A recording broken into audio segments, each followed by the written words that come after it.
Ahoy, c'est Raphaël, j'espère que vous allez bien. Aujourd'hui, je vais vous partager mon matériel d'artiste digital nomade. Voilà, maintenant 4 ans que l'idée m'a traversé l'esprit et que je raffine petit à petit mon matériel pour arriver au setup idéal. Je crois m'en être rapproché et j'ai pensé que ça pourrait vous intéresser. Allez, c'est parti. Pour cela, j'emporte 2 sacs avec moi. L'un avec mon studio et l'autre avec mes vêtements et matériel de dessin traditionnel. Le plus important, évidemment, c'est l'ordinateur. J'ai opté pour un MSI de 15 pouces de la gamme Creative. Ce laptop a la particularité d'être très compact, mais sans sacrifier la puissance matérielle à l'intérieur. Il est doté d'une carte graphique Nvidia RTX 3080, de 32 Go de RAM et d'un disque dur 2 Tera, et enfin d'un processeur Intel de dernière génération. Bref, de quoi aisément travailler sur des projets d'illustration à l'aide d'outils 3D comme Blender ou Unreal Engine sans brancher. Cette machine est plutôt onéreuse, mais elle fait office également d'ordinateur de bureau lorsque je ne suis pas en déplacement. Pour surélever cet ordinateur, je me suis équipé d'un petit support en plastique qui ne pèse presque rien et qui se déplie en quelques instants afin d'avoir l'écran au niveau des yeux et de ne pas trop me tordre le cou. Le confort, c'est important. La seconde pièce la plus importante du setup, c'est évidemment la tablette graphique. Jusqu'à aujourd'hui, j'étais équipé d'une Intuos 5 Medium. C'était plutôt léger et facile à ranger. Mais avec le temps, la nécessité d'avoir un second écran s'est fortement fait ressentir. J'ai donc décidé d'upgrader mon matériel nomade avec une Ion Canvas Pro 13 pouces. Elle a l'avantage d'être plutôt compacte et relativement légère. Et cerise sur le gâteau, il lui suffit d'un seul câble USB-C pour l'alimentation. Je ne l'ai pas encore utilisé énormément à l'heure où je réalise cette vidéo, mais j'y ai néanmoins trouvé beaucoup de confort d'utilisation. La réactivité est parfaite et sa taille est adéquate pour le rangement dans mon sac. Pour accompagner ce setup, j'ai acheté un petit clavier, le Microsoft Designer Compact. Comme son nom l'indique, il est compact et très léger. Son utilisation est agréable pour de l'écriture sur de longues sessions, mais son plus gros atout réside dans le fait qu'il ne nécessite pas de petits connecteurs USB, de quoi préserver de l'espace sur les ports du laptop. Enfin, je rajoute une souris, rien de tel qu'une bonne souris pour travailler sur des projets 3D ou du graphisme tout simplement. Il s'agit de ma souris de bureau. Ce n'est pas encore l'idéal et il serait temps que j'optimise ça prochainement. Voilà pour l'essentiel. Avec ça, je peux travailler de partout aisément. Être un digital nomade, ce n'est pas simplement être à l'autre bout du monde, à siroter un cocktail et travailler sur le bord de mer. C'est avant tout le fait de pouvoir travailler de partout sans limite géographique. Aller voir de la famille éloignée ou des amis et travailler depuis leur bureau ou salon, ou bien dans un café près de chez vous, ou simplement vous déplacer chez un client. Pour plus de confort, j'ai accompagné mon setup d'autres petites choses. J'ai fait l'acquisition l'an dernier d'un disque dur Samsung T7, un minuscule disque SSD de 2 Tera. Je le trouve idéal pour du nomadisme, de par son poids et sa petite taille. J'y mets toutes mes données les moins sensibles, comme les stocks d'assets 2D et 3D. La deuxième solution que je possède pour le stockage, c'est bien évidemment le cloud. Je suis abonné à Dropbox qui possède beaucoup d'avantages. Le premier étant de sécuriser des données sensibles hors de mon ordinateur qui pourraient être défaillants ou pire encore, dérobés. L'autre avantage, c'est d'y avoir accès à tout moment depuis n'importe quel ordinateur, tablette ou smartphone. Question son, je possède un casque Bose Quiet Comfort 2. Il a déjà bien vécu car je l'emporte tous les jours avec moi depuis 4 ans. C'est une pièce maîtresse de mon équipement. Son atout majeur, c'est bien évidemment la réduction de bruit qui est très efficace. Ce casque m'est devenu indispensable lors de mes voyages. Il rend supportable les trajets en avion, train ou bus. Mais également lorsque j'ai besoin de me concentrer sur mon travail et que l'hôtel où je me trouve est un peu bruyant. Avec ce type de casque audio, fini d'être déconcentré à la moindre occasion. J'envisage très prochainement de tester les AirPods Pro qui offrent le même genre de service mais avec une taille très réduite.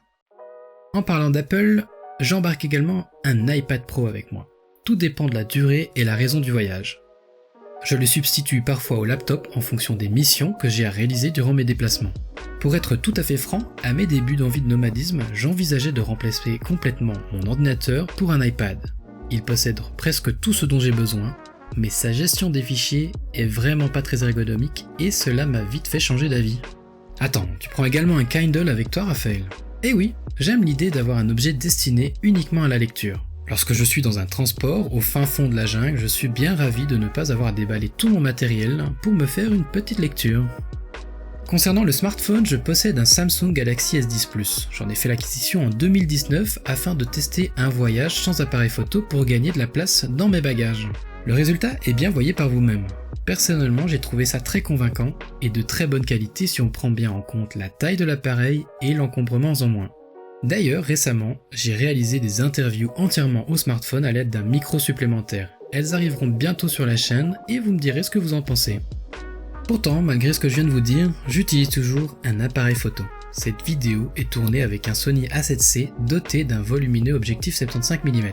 Il s'agit de mon appareil principal, celui qui me permet de tourner mes vidéos à la maison, comme le podcast de Bouge ton pixel. Je l'utilise pour tourner mes vidéos, mais également pour prendre des références photos. Dans ce cas précis, le smartphone ne me suffit pas et j'essaye de tirer le meilleur parti de mon matériel en fonction des différentes situations dans lesquelles je me trouve. J'accompagne cet appareil photo d'un petit trépied de la marque Sirui. Je l'utilise évidemment pour sa fonction principale, mais également comme une perche télescopique, idéale pour le voguing. Il pèse son poids, mais cela inspire la confiance lorsque je le manipule. Pour compléter ce trépied, j'ai fait l'acquisition d'un petit adaptateur pour smartphone de la marque Ulanzi quand je voyage léger. Je l'ai testé récemment à l'Art Weekend et c'était très pratique et résistant. Il permet de venir y accrocher un micro externe ou une lampe d'appoint LED très facilement. En parlant de micro, j'ai récemment fait l'acquisition d'un Rode VideoMic Go 2.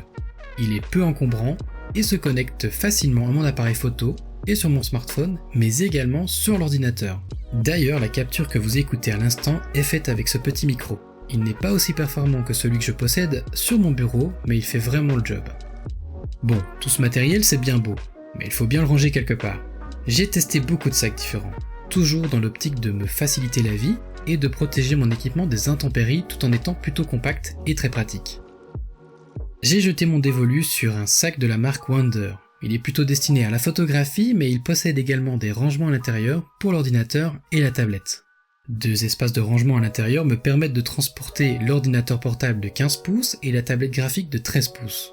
Je peux facilement y ranger l'appareil photo et tous les câbles nécessaires au bon fonctionnement de mon setup.